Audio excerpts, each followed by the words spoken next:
Hello students, so I welcome you all to this first lecture of Design of Steel Structure with me, Shashank Avasthi. As I have told you earlier that we are going to begin with the first chapter, chapter number 1, that is Plastic Analysis. Plastic Analysis. In this lecture, we are going to discuss steel stress strain curve. Then we are going to discuss the stress distribution along the cross section of a beam. Then we are going to discuss the concept of shape factor and plastic moment capacity of a section. And then at the end we will try to solve a few numericals as well. So these three topics will be covered in today's lecture. I would also like to tell you that the plastic analysis will be covered in 3 lectures. 3 lecture में मैं plastic analysis को cover करने का plan किया है, तो इन lectures को शुरुआत से लेकर एंडिंग तक क्रोनोलॉजिकल मैनर में देखिए, जिससे क्या हो कि आपको वो चीज़ समझने में आसानी जाए. ठीक है, so let us begin. So first topic, steel as a material, उसके बिहेवियर को अभी हमें स्टडी करना है.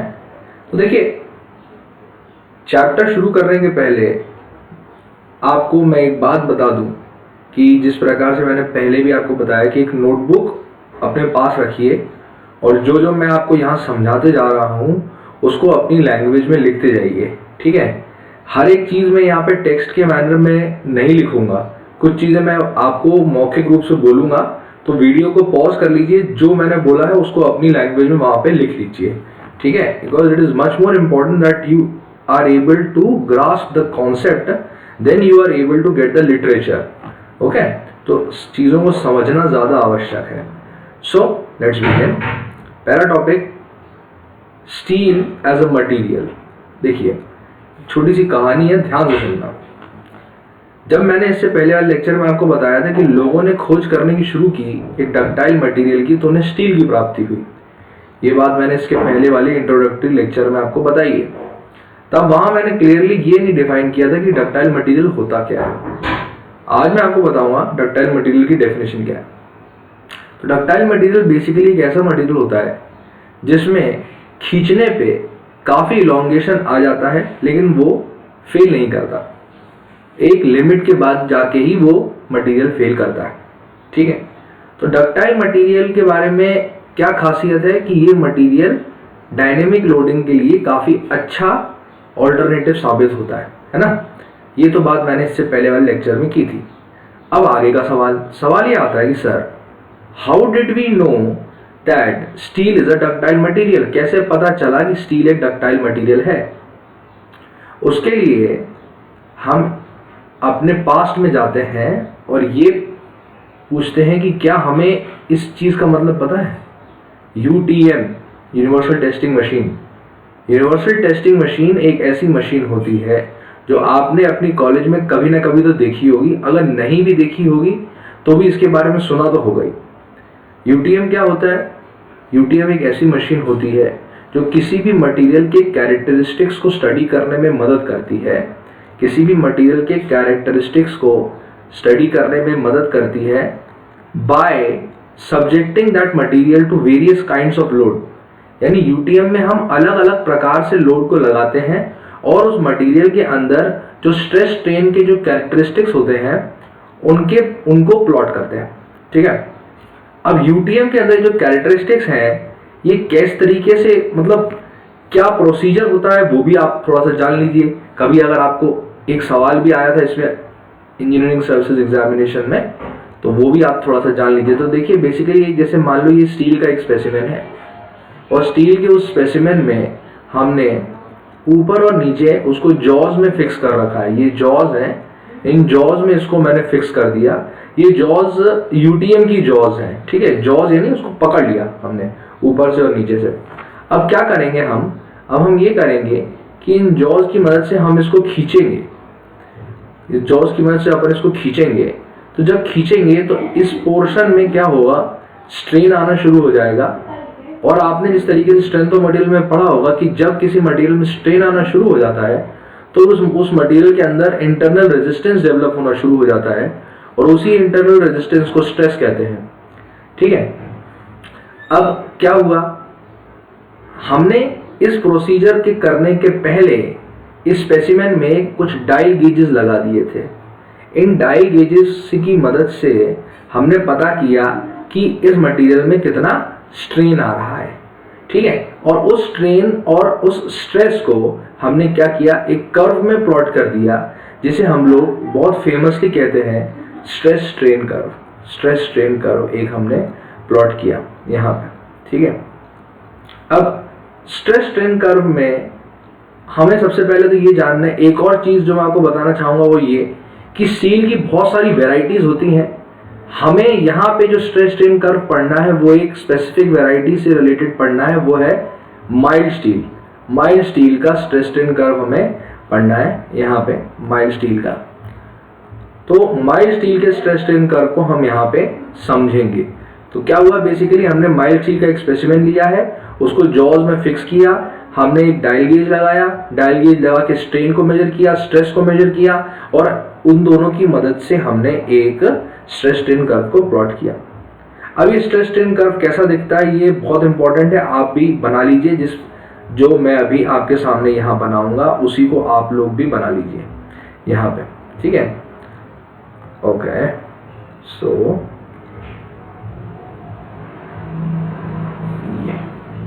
ये एक स्ट्रेस स्ट्रेन कर्व होता है। अब इस स्ट्रेस स्ट्रेन कर्व के अलग अलग पॉइंट्स होते हैं, मैं इन पॉइंट्स को मार्क कर देता हूं यहाँ पे। So let us call this point as A, call this point as B, call this point as C, call this point as D, call this point as E, call this point as F and call this point as G. और ये तो हमारा origin है ही, तो इसे हम लोग कहेंगे ओ, ठीक है। अब मैं इन सभी पॉइंट्स के बारे में आपको इस पूरे लेक्चर में अभी समझाऊंगा, ठीक है। तो ध्यान से सुनिएगा क्या होता है। जब मैं लोड लगाना शुरू करता हूं तो उस मटेरियल के अंदर स्ट्रेन आना शुरू हो जाता है। तो वो मटेरियल के अंदर स्ट्रेन जो बढ़ता चले जा रहा है वो एक्स एक्सिस पे हमने रिप्रेजेंट किया है। उस स्ट्रेन के करस्पॉन्डिंग उस मटेरियल के अंदर जो इंटरनल रेजिस्टेंस डेवलप हो रहा है, जिसे हम लोग स्ट्रेस भी कहते हैं, वो स्ट्रेस को हमने वाई एक्सिस पे डिनोट किया है। अब ध्यान से देखिए, सबसे पहले पॉइंट ए, पॉइंट ए को मैं कहता हूं प्रोपोर्शनैलिटी लिमिट। प्रोपोर्शनैलिटी लिमिट या लिमिट ऑफ प्रोपोर्शनैलिटी जो भी है ये कहते हैं। इसको लिमिट ऑफ प्रोपोर्शनैलिटी क्यों कहते हैं? इसलिए कहते हैं क्योंकि O से लेकर A के बीच में, O से लेकर A के बीच में हमारे पास इस वाले पॉइंट में, यहां से लेकर यहां तक के बीच में क्या है, ये जो लाइन है ये स्ट्रेट लाइन होती है। This is a straight line. Straight line का मतलब क्या है? स्ट्रेट लाइन का मतलब ये है कि between O and A, between O and A there is a linear relationship between stress and strain, that is stress is directly proportional to strain, ठीक है। अगर स्ट्रेस डायरेक्टली प्रोपोर्शनल है स्ट्रेन के, तो हम इसको इस प्रकार से भी रिप्रेजेंट कर सकते हैं कि stress is equal to E times strain. ये हमने स्ट्रेंथ ऑफ मटेरियल में पढ़ा है। तो स्ट्रेंथ ऑफ मटेरियल में इसी सिद्धांत को हम लोग कहते हैं हुक्स लॉ। इसी को हम लोग कहते हैं हुक्स का सिद्धांत, हुक्स लॉ। तो हम ये कह सकते हैं कि O से लेकर A के बीच में, O से लेकर A के बीच में stress is directly proportional to strain. That is why we can say that between O to A the Hooke's law is valid. तो A वो पॉइंट होता है जिस पॉइंट तक हुक्स लॉ क्या रहता है, हमारे पास वैलिड रहता है। A पॉइंट के बाद हुक्स लॉ वैलिड नहीं रहता, ठीक है। अब आते हैं बी पॉइंट पे। तो बी पॉइंट को मैं कहूंगा इलास्टिक लिमिट। बी पॉइंट को मैं कहूंगा इलास्टिक लिमिट। प्रोपोर्शनैलिटी लिमिट और इलास्टिक लिमिट के बीच में क्या फर्क होता है? ये फर्क होता है कि प्रोपोर्शनैलिटी लिमिट और इलास्टिक लिमिट के बीच का ये जो पोर्शन आप लोग यहां देख रहे हो, ये जो पोर्शन देख रहे हो ए से लेकर बी तक के बीच का, ये स्ट्रेट लाइन नहीं है। ये जो पोर्शन है ये हल्का सा कर्व रहता है, हल्का सा कर्व रहता है। यानी ओ से लेकर ए तक का पोर्शन स्ट्रेट लाइन है, ए से लेकर बी तक का पोर्शन हल्का सा कर्व है हमारे पास यहाँ पे, है ना। तो we can not say that the stress is directly proportional to strain between A and B points. It is slightly curved. लेकिन ओ से लेकर बी पॉइंट के बीच में वो मटेरियल इलास्टिक बिहेवियर शो करता है। अब आप कहेंगे कि सर इलास्टिक बिहेवियर क्या होता है? इलास्टिक बिहेवियर ये होता है कि अगर मैं उस मटेरियल को सिर्फ इस पॉइंट तक, अगर मैं उस मटेरियल को सिर्फ किस पॉइंट तक, सिर्फ इस पॉइंट तक यानी बी पॉइंट तक ही स्ट्रेन देता, सिर्फ बी पॉइंट तक ही अगर मैं उसको खींचता उस मटेरियल को, तो क्या होता? तो ये होता कि वो मटेरियल दोबारा से जैसे ही वो लोड उसको रिमूव करते हम, वैसे ही उसी पाथ को रिट्रेस करके दोबारा से ओरिजिन पे आ जाता, यानी दोबारा से अपने ओरिजिनल शेप को रीगेन कर लेता। ये डिफॉर्म, जैसे ही हमने थोड़ा सा इसको डिफॉर्मेशन दिया, उसको बी पॉइंट तक उसको डिफॉर्म किया, तो डिफॉर्मेशन देने के जस्ट बाद क्या होगा कि वो जो मटेरियल होगा वो दोबारा से, अगर वो उस लोड जिसके अंडर में वो डिफॉर्मेशन आया है उस लोड को मैं रिमूव कर दूं, तो क्या होगा, वो मटेरियल रिट्रेस करेगा इसी पाथ को और दोबारा से अपने शेप को रीगेन कर लेगा। ठीक है, तो इसे कहते हैं elastic behaviour of that material. तो बी पॉइंट तक ये देखा गया कि अगर हम मटेरियल को लोड करते हैं बी पॉइंट तक, तो क्या होगा, बी पॉइंट तक लोड करने के बाद तक वो एक इलास्टिक बिहेवियर को शो करेगा और उसके अंदर कोई भी ऐसा स्ट्रेन नहीं आएगा जो कि परमानेंट हो। हर स्ट्रेन टेम्पररी होगा और दोबारा से वो रीगेन कर लेगा अपने शेप को। ठीक है, so B is known as the elastic limit. B को हम लोग कहते हैं इलास्टिक लिमिट। ठीक है, तो ए और बी ये दोनों पॉइंट आपको समझ में आ गए मैं क्या बोल रहा हूं। अब मूविंग फॉरवर्ड, अब हम आते हैं, एक मिनट, अब हम लोग आते हैं सी पॉइंट पे। अब लोग आते हैं सी पॉइंट पे। अब सी पॉइंट क्या है? सी पॉइंट इज, मैं इसको ऊपर वाले को मिटा देता हूं, एक मिनट, ताकि मैं यहीं पे ही इसको लिख सकूं। तो सी पॉइंट इज, ध्यान से, okay, so what is C point? C point is known as the upper yield limit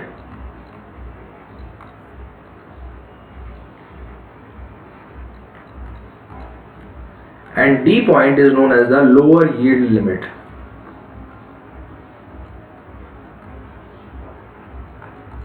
ठीक है, अब अपर यील्ड लिमिट और लोअर यील्ड लिमिट क्या है? देखिए बेसिकली सी और डी ये जो दोनों पॉइंट्स है ना, जो मैंने इतनी दूरी पे आपको यहाँ पे शो किए हैं, ये जो दो पॉइंट्स मैंने इतनी दूरी पे यहाँ पे शो किए हैं ना, ये इतनी दूर नहीं होते हैं, ये बेसिकली बहुत पास होते हैं ये दोनों के दोनों पॉइंट्स।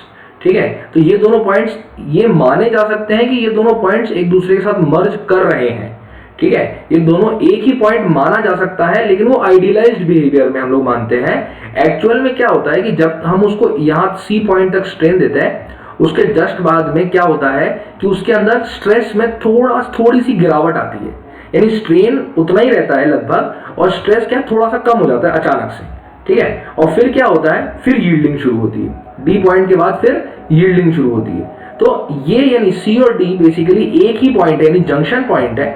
इस जंक्शन पॉइंट के बाद से यील्डिंग शुरू होती है। इसके पहले पहले हम ये कह सकते हैं कि जो मटेरियल है इसके पहले पहले इलास्टिक बिहेवियर शो करेगा और सी पॉइंट पे जैसे ही वो पहुंचेगा उसके जस्ट बाद वो यील्डिंग शुरू कर देगा, यानी वो प्लास्टिक बिहेवियर शुरू कर देगा। यानी इस लाइन के इस तरफ इलास्टिक बिहेवियर शो करेगा और इस लाइन की इस तरफ वो प्लास्टिक बिहेवियर शो करेगा। ठीक है, ये है। तो upper yield point and lower yield point ये दोनों डिफरेंट कैसे हैं? दोनों डिफरेंट ऐसे हैं कि क्या होता है कि जब कोई भी मटेरियल हमारे पास सी पॉइंट पे पहुंचता है तो उसके अंदर क्या होता है, इंटरनल स्लाइडिंग ऑफ मॉलिक्यूल्स देखने को मिलती है। यानी मॉलिक्यूल्स के अंदर क्या है, थोड़ा सा एडजस्टमेंट होता है और उस एडजस्टमेंट के होने के जस्ट बाद क्या है, थोड़े से स्ट्रेस में गिरावट देखने को मिलती है। तो इसीलिए सी और डी पॉइंट हमने अलग अलग यहाँ पे शो किए हैं। ठीक है, हालांकि इनका कोई ऐसा हमारे लिए इन गेट एग्जामिनेशन इसका कोई खास उपयोग नहीं है।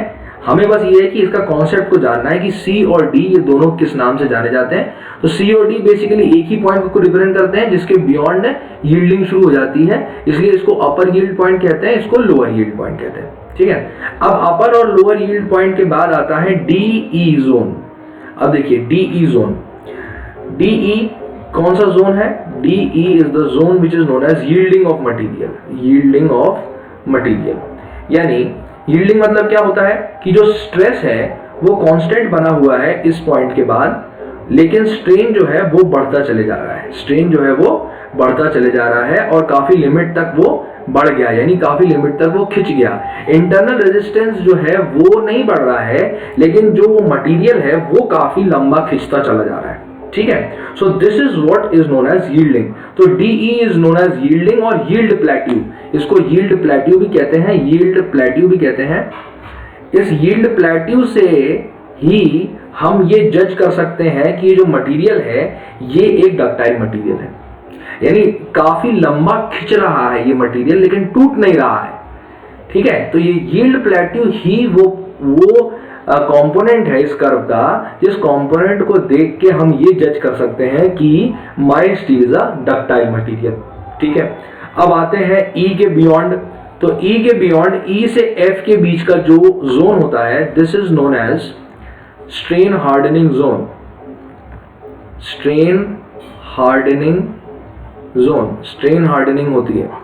स्ट्रेन हार्डनिंग मतलब क्या होता है कि जो मटेरियल होता है उसके अंदर एक कड़कपन आना शुरू हो जाता है। ठीक है, वो मटेरियल अभी तक तो क्या है वो बिल्कुल यील्ड होता है तो बिल्कुल काफी सॉफ्ट मटेरियल की तरह बिहेव करता है, लेकिन ई से लेकर एफ के बीच में हम देखते हैं कि फिर से इंटरनल रेजिस्टेंस थोड़ा थोड़ा बढ़ना शुरू हो गया है और ये एफ पॉइंट तक पहुंच गया।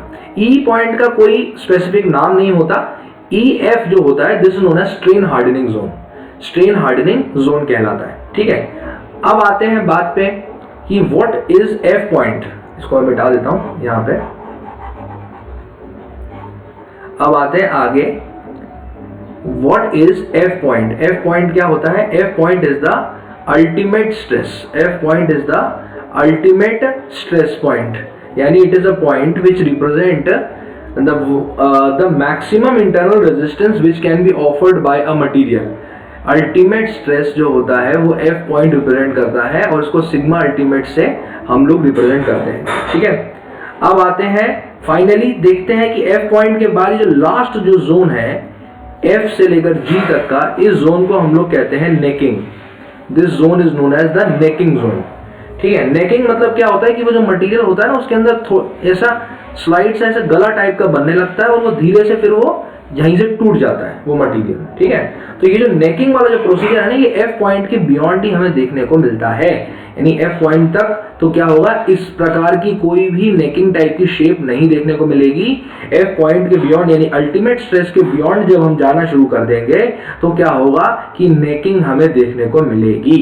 और इस नेकिंग के बाद क्या होता है कि जी पॉइंट पे जैसे ही हम पहुंचते हैं तो that is known as failure point. Failure point कहलाता है, यानी इस पॉइंट पे पहुंचते ही वो मटेरियल क्या करेगा, वो मटेरियल दो टुकड़ों में टूट जाएगा। ठीक है, so this was all which I would like to tell you about the stress strain curve which is obtained after a mild steel specimen is tested under the universal testing machine। यानी universal testing machine में जब mild steel के specimen को मैं test कर रहा था तो जो मुझे स्ट्रेस स्ट्रेन कर्व मुझे प्राप्त हुआ है उस स्ट्रेस स्ट्रेन कर्व के हर कंपोनेंट के बारे में मैंने आपको अभी समझा दिया। समझ गए मेरी बात? इस पूरी राम कथा का, इस पूरी गाथा का जो सार है वो ये है कि बिल्कुल ध्यान से हम ये चीज को समझेंगे कि ये जो यील्डिंग जो है या ये जो यील्ड प्लेट्यू जो हमें देखने को मिलता है कि यील्ड प्लेट्यू ही है जो रिस्पॉन्सिबल है ये कंक्लूड करने के लिए कि हमारे पास जो मटेरियल यूज हुआ है that is a ductile material.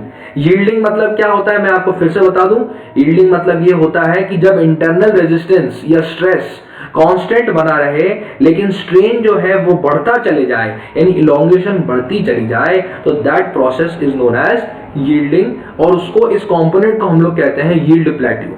इस कंपोनेंट को हम लोग कहते हैं यील्ड प्लेट्यू। ठीक है, अब इसी कर्व के सामने अगर मैं एक और कर्व आपके सामने रख दूं, तो दूसरा एक और कर्व अगर मैं आपके सामने रख दूं, रबर का कर्व, आपको मालूम है रबर, अगर मैं रबर का एक कर्व बनाऊं तो, एक मिनट, हाँ, अगर मैं रबर का एक कर्व बनाऊं आपके सामने यहाँ पे, तो रबर का जो कर्व होता है, एक मिनट,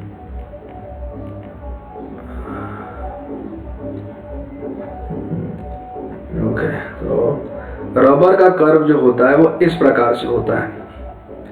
अब आपसे एक बहुत अच्छा सवाल पूछा गया था एसएससी के एग्जामिनेशन में, इस प्रकार के सवाल आए हैं, आईईएस में भी इस प्रकार का सवाल आ चुका है और आ भी सकता है आने वाले फ्यूचर में। तो मैं ये आपके सामने एक रबर का कर्व मैंने रखा और ये मैंने माइल्ड स्टील का कर्व रखा। दोनों में से ई की जो वैल्यू है वो किसकी ज्यादा है? E of mild steel is greater than E of rubber, यानी what I can conclude is that mild steel जो है that is much more elastic than rubber. Mild steel जो है that is much more elastic than rubber. Rubber से ज्यादा elastic होता है mild steel. समझ रहे हो आप मेरी बात को? आपसे कोई भी ये सवाल पूछे किसी भी एग्जाम में आए तो हमेशा इस चीज को आपको ध्यान में रखना है कि रबर जो है वो ज्यादा, माइल्ड स्टील जो है वो ज्यादा इलास्टिक मटेरियल होता है रबर से। ठीक है, so with this I have completed the first portion of the lecture, that is I have completed the stress strain distribution of mild steel.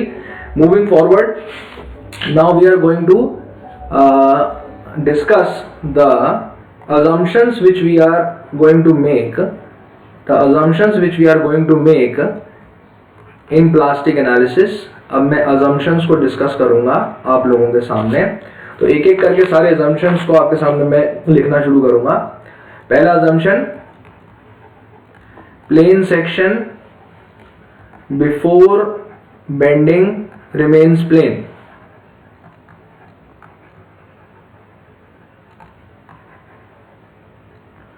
दूसरा, पहले ये सारे assumption आप लोग लिख लीजिए, उसके बाद आपको समझ में आएगा मैं क्या बोल रहा हूं। दूसरा, cross section should be symmetrical about the axis of loading.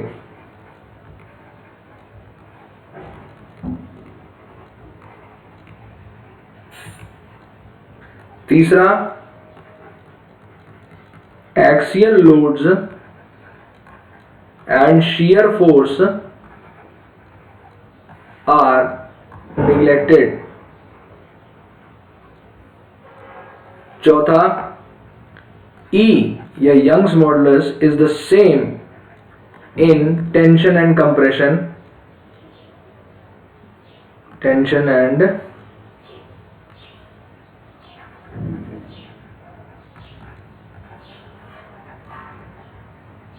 compression. और पांचवा, stress strain curve is bilinear.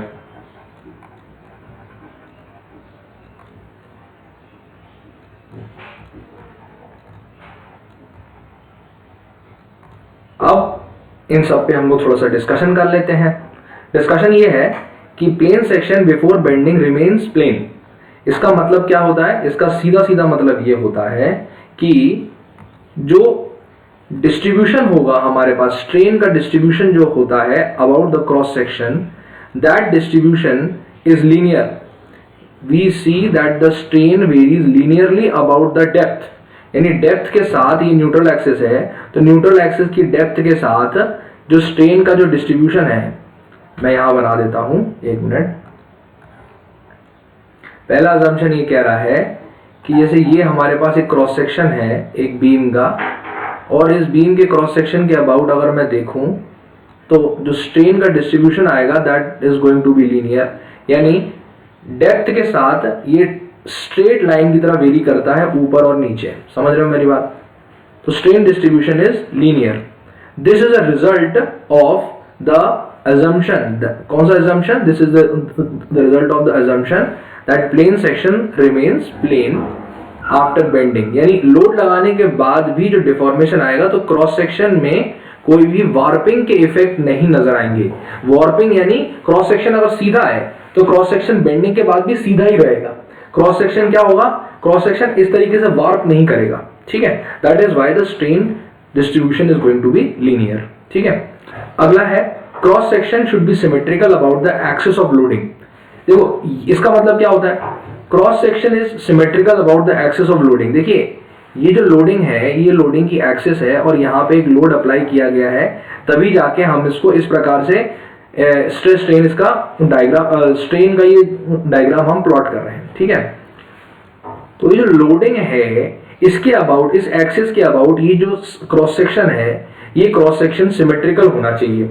Symmetrical क्यों होना चाहिए, सिमेट्रिकल इसलिए होना चाहिए कि अगर ये सिमेट्रिकल नहीं हुआ तो एडिशनल टॉर्शनल स्ट्रेसेस भी देखने को मिल सकते हैं और इन एडिशनल टॉर्शनल स्ट्रेसेस की वजह से हमारा एनालिसिस जो होगा वो काफी कॉम्प्लिकेट हो जाएगा।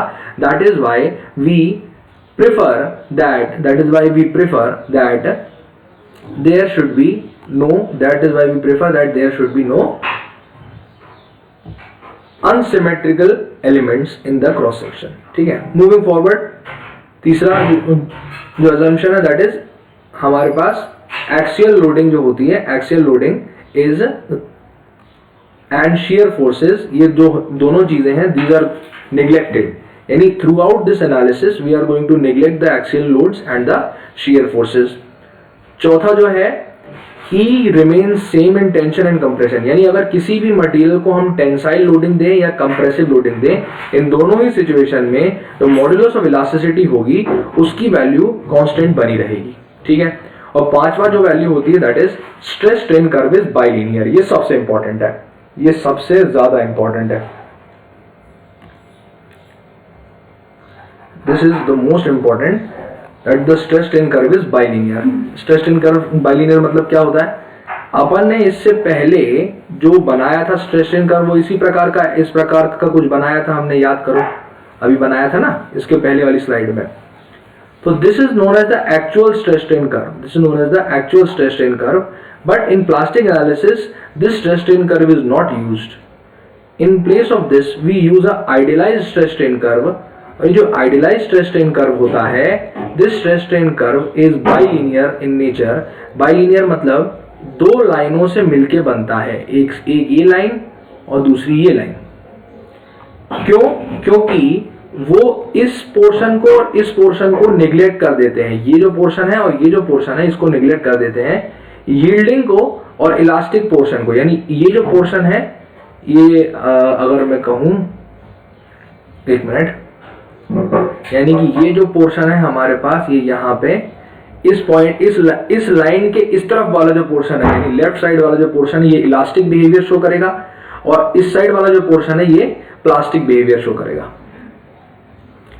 तो हम क्या करेंगे कि we are going to use this curve in place of this curve, ठीक है। We are going to use this curve in place of this curve. समझ गए मेरी बात को? तो आइडियलाइज्ड स्ट्रेस स्ट्रेन जो कर्व होता है दिस इज बाइलिनियर और we are going to use this curve for the entire plastic analysis. Plastic analysis की दुनिया में हम इस कर्व का उपयोग करेंगे, इस कर्व का उपयोग नहीं करेंगे because this is having little bit complexities. In complexities को हमें निग्लेक्ट कर देना है, हमें तो सिर्फ उसके यील्डिंग बिहेवियर को और उसके इलास्टिक बिहेवियर पे ध्यान देना है बस, ठीक है। बाकी जो छोटी मोटी ये जो है अपर यील्ड पॉइंट और ये जो अल्टीमेट स्ट्रेस और ये जो चीजें हैं इनको हम लोग आइडियलाइज्ड कर्व में निग्लेक्ट कर देते हैं, ठीक है। So I think you are able to get the gist of all the assumptions which we have studied until now. Moving forward, now we are going to talk about the cross section. Now we are going to talk about the cross section. Cross section के बारे में अब हम लोग बात करेंगे कि cross section के अबाउट स्ट्रेस और स्ट्रेन का लोडिंग कैसी होती है और डिस्ट्रीब्यूशन कैसा होता है। तो मैं एक डायग्राम बना रहा हूँ, इस डायग्राम को आप लोग अच्छे से बना लीजिए साफ सुथरे अपने कॉपी में, सब लोग अपनी कॉपियों में ये वाला डायग्राम अच्छे से बना लीजिए। तो जो पहला हमारे पास कर्व है, this curve is the distribution of strain profile throughout the cross section. जो दूसरा कर्व है हमारे पास, this is the distribution of stress profile throughout the cross section in working stress conditions. Working stress conditions में ये हमें देखने को मिलता है, इसको F रिप्रेजेंट करेंगे। तीसरा जो हमने कर्व यहाँ पे ड्रॉ किया, so this curve is the stress distribution curve in yield stress condition when the material reaches the yield stress condition। and finally second last जो मैं यहाँ कर्व बना रहा हूँ, this is the elastoplastic curve। elastoplastic curve होगा ये। elastoplastic कैसे, stress distribution है ये भी। this is elastoplastic behavior। मैं बताऊंगा अभी ये सारी चीजें, ठीक है। और फाइनली जो कर्व होगा वो इस प्रकार से नजर आएगा। तो this is known as the stress distribution, that is plastic behaviour. Plastic behaviour, ठीक है। अब आपको मैं एक एक करके सारी चीजें समझाता हूं। देखो बेसिकली ये जो क्रॉस सेक्शन है ना, ये एक बीम का क्रॉस सेक्शन है जिसके ऊपर मैंने कुछ लोड लगाया P, ठीक है। अब देखो हमारे हाथ में क्या है, ये लोड है P और ये बीम का क्रॉस सेक्शन है जो मेरे पास नोन है यहाँ पे, ठीक है। ये बीम का कुछ क्रॉस सेक्शन है, ये B है, ये कुछ D है हमारे पास यहाँ पे, ठीक है। अब क्या है, मैंने इस लोड की वैल्यू को बढ़ाया, पहले लोड की वैल्यू को पहले मैंने बढ़ाया थोड़ा। तो जो स्ट्रेन का जो डिस्ट्रीब्यूशन है, ये तो देखो मैंने क्योंकि एजम्पशन किया था तो ये तो लीनियर ही रहेगा। स्ट्रेन का distribution is going to be linear as it is. सबसे पहले क्या हुआ, जब मैंने लोड बढ़ाया तो उसके अंदर जो इंटरनल रेजिस्टेंस डेवलप हुई वो वर्किंग स्ट्रेस के बराबर थी। तो वर्किंग स्ट्रेस मान लेते हैं कि कुछ अज्यूम करते हैं 100 मेगापास्कल। तो ये जो स्ट्रेस डिस्ट्रीब्यूशन था ये अभी भी क्या था, लीनियर बना हुआ था, लीनियर बना हुआ था। फिर क्या हुआ, हम धीरे से थोड़ा सा आगे गए। थोड़ा सा आगे कैसे गए, यानी थोड़ा सा और लोड मैंने बढ़ाया, थोड़ा सा और लोड बढ़ाया तो ये जो F की वैल्यू है ये यील्ड स्ट्रेस तक पहुंच गई। यील्ड स्ट्रेस वही है जो मैंने इससे पहले आपको बताया था। या आइडियलाइज्ड कर्व अगर मैं ड्रॉ करूं तो इस आइडियलाइज्ड कर्व में ये जो पॉइंट होता है, this is known as the yield stress, that is this is known as the yield stress Fy। और ये F जो है यानी इंटरनल रेजिस्टेंस जो है ये Fy के बराबर पहुंच जाएगा। फिर क्या होता है कि मैं अगर और लोड बढ़ाता हूं तो क्या होगा, ये देखिए ये जो है ये स्ट्रेन डिस्ट्रीब्यूशन है ये वाला। इसके बियॉन्ड जितने भी हैं ये सब स्ट्रेस डिस्ट्रीब्यूशन के कर्व हैं, 1 2 3 4, ठीक है। तो तीसरे कर्व पे आता हूं तो तीसरे कर्व में क्या देखने को मिल रहा है मुझे कि F की वैल्यू Fy के बराबर तो बनी हुई है ना। लेकिन क्या हो रहा है कि अब ये जो Fy के बराबर जो स्ट्रेस है ये इसके इंटरनल फाइबर में भी जाके स्टोर हो जा रहा है। यानी अभी तक क्या था कि जो टॉप मोस्ट जो फाइबर थी उसी में सिर्फ स्ट्रेस था Fy का। अब क्या हो रहा है कि जैसे जैसे लोड और बढ़ते चले जा रहा है तो अब ये अंदर की जितनी भी फाइबर है, यानी इतनी डेप्थ की जितनी फाइबर होंगी यहाँ से लेकर यहाँ तक के बीच में, ये सभी फाइबर जो हैं इन सभी फाइबर्स के अंदर मुझे Fy स्ट्रेस के बराबर स्ट्रेस यानी यील्ड स्ट्रेस के बराबर यील्डिंग शुरू हो गई। क्योंकि यील्ड स्ट्रेस के बियॉन्ड तो कुछ है ही नहीं ना। आइडियलाइज्ड कर्व को अगर आप देखो तो यील्ड स्ट्रेस से ज्यादा इंटरनल रेजिस्टेंस तो वो मटेरियल शो कर ही नहीं सकता। तो अल्टीमेटली इससे ज्यादा जो वैल्यू है स्ट्रेस की वो तो बढ़ ही नहीं पाएगी, यील्ड स्ट्रेस के बराबर तक ही बढ़ेगी वो वैल्यू। तो इसलिए इंटरनल जो फाइबर्स होंगे उनमें भी यील्ड स्ट्रेस तक का स्ट्रेस आना शुरू हो जाएगा, ठीक है। इस बिहेवियर को मैं कहता हूं इलास्टोप्लास्टिक बिहेवियर। वजह क्या है कि इसमें इस टाइप के बिहेवियर में इतना जो बीच का पोर्शन है ये अभी भी इलास्टिक बिहेव कर रहा है, और ये जो ऊपर का और नीचे का जो पोर्शन है हमारे पास ये यहाँ पे ये वाला और ये वाला जो पोर्शन है, इस पोर्शन में it has started behaving as a plastic material। It has started behaving as a plastic material। और फिर उसके बाद क्या होता है कि आखिरी में फिर से मैंने और लोड बढ़ा दिया तो क्या होगा कि ये जो वैल्यू होगी, this value is going to be increase in such a manner that each and every fiber throughout the cross section is going to be stressed until the yield limit। यानी हर मटेरियल के अंदर का हर fibre, cross section का हर fibre जो है वो yield stress तक क्या कर जाएगा, यील्ड स्ट्रेस तक क्या कर जाएगा, स्ट्रेस हो जाएगा, है ना। ये बात है। और इस बिहेवियर को मैं कहता हूं प्लास्टिक बिहेवियर। अब इस बिहेवियर के बाद में इस क्रॉस सेक्शन की क्षमता खत्म हो चुकी है कि ये क्रॉस सेक्शन अब और किसी भी प्रकार का लोड ले सके, और किसी भी प्रकार का लोड ले सके। ठीक है, तो जो चौथी डिग्री तक जहां हम पहुंचे हैं ना, इसके बियॉन्ड, यानी ये चौथी पॉइंट तक जब हम लोग पहुंच जाएंगे तो इसके बियॉन्ड लोड को लेने की क्षमता खत्म हो जाती है उस बीम की, उस स्टील की बीम की, क्योंकि वो अपने प्लास्टिक लिमिट तक पहुंच चुका है। और उसके बाद क्या है कि उसके अंदर का ऐसा कोई भी फाइबर नहीं बचा है जो फाइबर यील्ड ना हुआ हो, हर फाइबर यील्ड हो चुका है उसका। ठीक है, अब क्या हुआ, अब समस्या ये गई कि इसके बाद का क्या फिनोमेना होगा सर। तो इसके बाद एक फिनोमेना हमें देखने को मिलता है जो is most famously known as the plastic hinge phenomena. Plastic hinge हमें देखने को मिलती है। देखो हिंज वर्ड इससे पहले भी हमने सुने हैं, जैसे हिंज सपोर्ट होता है ना। तो हिंज जो वर्ड होता है, hinge is basically a moment release in actual world, लेकिन यहां पे स्टील में हिंज एक टाइप का फिजिकल फिनोमेना है। It is not an actual phenomena, it is a assumed behaviour. ये एक अज्यूम्ड बिहेवियर होता है उस क्रॉस सेक्शन का, कि वो जो क्रॉस सेक्शन है वो किस प्रकार का बिहेवियर शो कर रहा है, वो एक हिंज की तरह बिहेवियर शो कर रहा है। हिंज क्या होगा, यानी कि बिल्कुल ही रेजिस्टेंस लेस, कोई रेजिस्टेंस नहीं देगा। अब वो मेंबर खत्म हो चुका है, उसके अंदर की क्षमता पूरी खत्म हो चुकी है। समझ रहे हो ना मेरी बात को, मैं क्या बोल रहा हूं। तो प्लास्टिक हिंज यानी इस लिमिट के बियॉन्ड अगर मैं उसको लोड करूंगा उस मटेरियल को, तो उसके अंदर क्या डेवलप हो जाएगी, प्लास्टिक हिंज डेवलप हो जाएगी, जो कि एक्चुअल हिंज नहीं है, it is a assumed behaviour. Plastic hinge is a assumed behaviour. तो ये एक अज्यूम्ड बिहेवियर होता है। ठीक है, अब इस प्लास्टिक हिंज को देख के आप ये कह सकते हैं कि भैया अब इस प्रकार का एक हिंज टाइप का इंटरनल मैकेनिज्म इसके अंदर डेवलप हो चुका है, और ये मटेरियल अब किसी काम का नहीं बचा। Now all the fiber inside that material will start rotating and that material is of no use। ठीक है, इस पॉइंट के बियॉन्ड, ठीक है, रोटेशन होना शुरू हो जाएगा उसके अंदर, उसके इंटरनल फाइबर्स के अंदर।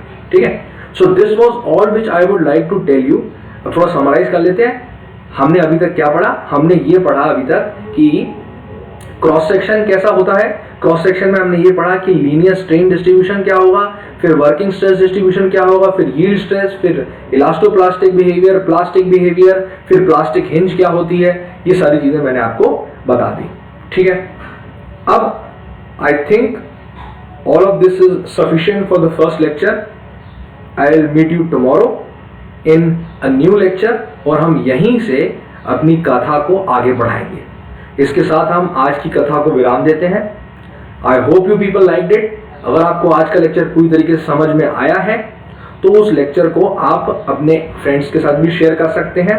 ठीक है, ये सभी कॉन्सेप्ट्स गेट और इंजीनियरिंग सर्विस एग्जामिनेशन में पूर्णतः उपयोगी हैं। ठीक है, तो उनको भी आप लोग शेयर करिए, और अगर मेरी चीजें समझ में आई हैं तो इस वीडियो को लाइक करना नहीं भूलना है। ठीक है, सब लोग जिनको मेरी अभी तक की सारी चीजें समझ में आ गई हैं उस वीडियो को लाइक जरूर कीजिए। अगर कुछ नहीं समझ में आया है तो जैसे मैंने पहले कहा था, पॉज कीजिए, दोबारा से देखिए वीडियो, दूसरी तीसरी बार में आपको सारी चीजें समझ में आ जाएंगी। ठीक है, I thank you all for being patient enough to listen to the complete lecture. I will meet you tomorrow. Thank you very much. Thank you.